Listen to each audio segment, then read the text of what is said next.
So what are the benefits we get from energy, particularly fossil energy? So human history is a story of solving problems by inventing new innovations and adding complexity to a system. That complexity requires more energy. So a couple hundred years ago, instead of hand weaving clothing, they developed the spinning jenny or the industrial loom, where a few people could run the equivalent of thousands of individual weaving looms because we had coal that was firing these industrial looms. Then we had steam engines, which were able to originally pump out the water from coal mines, but then eventually used for transportation. If you fast forward to today, there are some incredibly energy-intensive processes that use thousands of times more energy than humans and animals used to use themselves, like aircraft travel or smelting of aluminum or things like that. What this has done, it has supercharged our economies. So I live in Wisconsin, USA, which is the dairy state. And back in the day, we had manual milking of cows. Still in some places that exist. Again, this is US dollar rates, just do the equivalent rupee translation to make more sense. If you manually milk a cow, it takes about 30 minutes to do that. And you'll make around $5 an hour. If you have a parlor milking machine where the cow walks through and gets milked by these machines, you need 180 times more energy that's embedded in the machinery and in the electricity that powers it. And you only need like 5 minutes for a human per cow.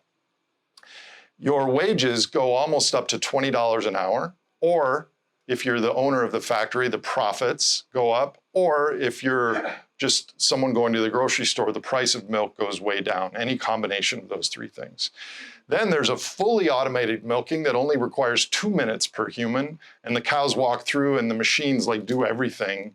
And that really requires a lot of energy, 400 times more energy than manual milking. And it again raises your wages or profits or reduces the price of milk to $25. This story underpins most of industrial civilization, where we've replaced tasks that humans used to do manually with machines. And the machines are mostly powered by fossil energy, coal, oil, and gas. So this is me on my farm. On a good day, I will do the work of 1/10 of a horse. This is my actual horse, Inga, and if actually motivated with treats and other things, she could do the work of 1 horse on a good day. This is my utility vehicle with a little bit of gasoline. It can do the work of 45 horses. And this is my truck with a little bit of diesel fuel. It can do the work equivalent of 300 horses in a much more flexible way. And on the plane over here from the United States, and the next time you all are in a plane, imagine 100,000 invisible horses pulling that jet across the sky. That's the power density of what's happening with that airplane. So we don't think about this, but we have armies of fossil helpers supporting the global economy. So the average human laborer makes $57 a day, average over the 8 billion people in the world. So how many human days of work can you get on an average global daily wage of $57? Exactly, 1. Now, since in the United States, people make more than that, you could only get 2/10 of a day worth of work for $57. When oil is at $80 a barrel, you get 5,900 days of work with $57.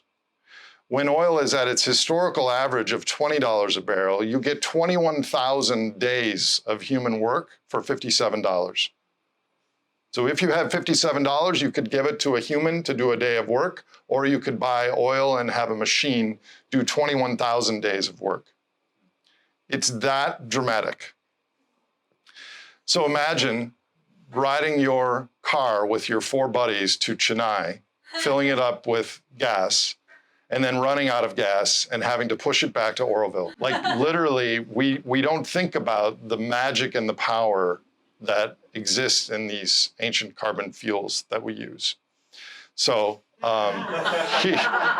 Hirad's not even here, and I made a joke about him, but if you add up the coal, oil, and gas in the world, we use 100 billion barrel of oil equivalents every year of oil, coal, and gas. So the labor equivalent of that is around 400 billion human workers, relative to around 5 billion real human workers who are not children or retired people. This has resulted in higher wages, higher profits, lower price things, and a massive expansion in the size and scale of the human endeavor. The goods and services times the population of the human endeavor is 1,000 times bigger than it was in the year 1500. So this is a chart from the Bank of England's recent report where they talk about productivity and wealth. And it shows global GDP per capita since for the last 3,000 years. And you can see it was flat, flat, flat, flat, flat, moonshot, described by technology and productivity. The average human is 13 times as wealthy as measured by goods and services than the average human was in the year 1800. The average American is almost 50 times as wealthy as the average human was 200 years ago. But what I find fascinating about this graph that I took from the central bank governor of England, it was a 75-page report.